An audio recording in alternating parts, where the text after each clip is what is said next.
20 లక్షల ఉద్యోగాల కల్పన లక్ష్యంగా కూటమి ప్రభుత్వం పనిచేస్తుందన్నారు. ఏపీఐడిసి నూతన బాధ్యతలు తీసుకున్న చైర్మన్ డేగల ప్రభాకర్ ఆయనతో ఉన్నారు. సార్ చెప్పండి, యువగళం పాదయాత్రలో లోకేష్ ఇచ్చిన హామీ మేరకే 20 లక్షల ఉద్యోగాల కల్పన అన్నారు. అదే దిశగా కూడా అడుగులేస్తున్నారు. దానికి ఏపీఐడిసి తరఫున మీ నూతన చైర్మన్ సారథ్యంలో ఏం చేయబోతున్నారు?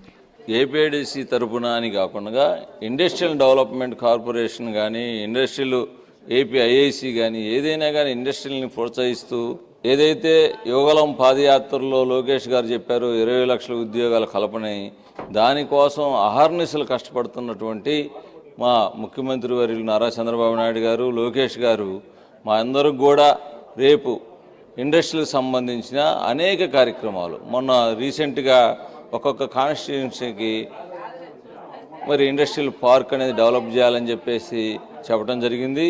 అలానే ఇండస్ట్రియల్ డెవలప్మెంట్ మా తరపున ఏదైనా కానీ వాళ్ళకి లోన్లు కానీ ప్రొవైడ్ చేయాలంటే మా కార్పొరేషన్ తరఫున 100% చేపిస్తాం.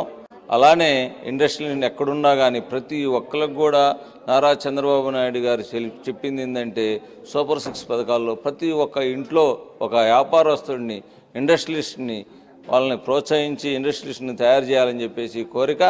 అలానే దానివల్ల ఆర్థికంగా అభివృద్ధి చెంది ప్రతి ఒక్కరం కూడా ఈ రోజున భారతదేశంలో ఇండస్ట్రియలిస్టులు ఎక్కడ ఎక్కువగా ఉన్నారంటే ఖచ్చితంగా రానున్న 5 సంవత్సరాల్లో ఆ మార్కు నారా చంద్రబాబు నాయుడు గారు తీసుకొస్తారని చెప్పేసి ఆంధ్రప్రదేశ్ని ఈ దేశంలోనే ఇండస్ట్రియలిస్టులు రాష్ట్రంగా తయారు చేస్తారని చెప్పేసి మేము కోరుకుంటున్నాం.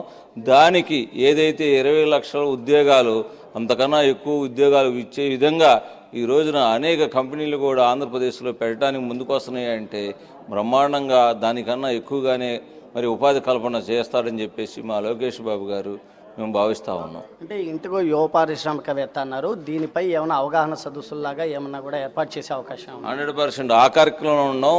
ఈ ఇండస్ట్రియల్ పార్క్ డెవలప్మెంట్ చేసిన తర్వాత ప్రతి సెక్టార్లో, ప్రతి ఏరియాలో కూడా బిజినెస్ పీపుల్కి అవగాహన సదస్సులు పెట్టి దాని ద్వారా ఎంఎస్ఎంఈ ద్వారా ఏమి లబ్ధి చేకూర్చుకోవచ్చు, ఇండస్ట్రీలు ఎలా పెట్టుకోవాలి, వాటి యొక్క ఉపయోగాలు ఏంటంటే, గవర్నమెంట్ నుంచి సబ్సిడీలు ఏమొస్తాయి, ప్రతి ఒక్కరికి కూడా తెలియజేసి యువ పారిశ్రామికవేత్తలను మేము తయారు చేస్తాం.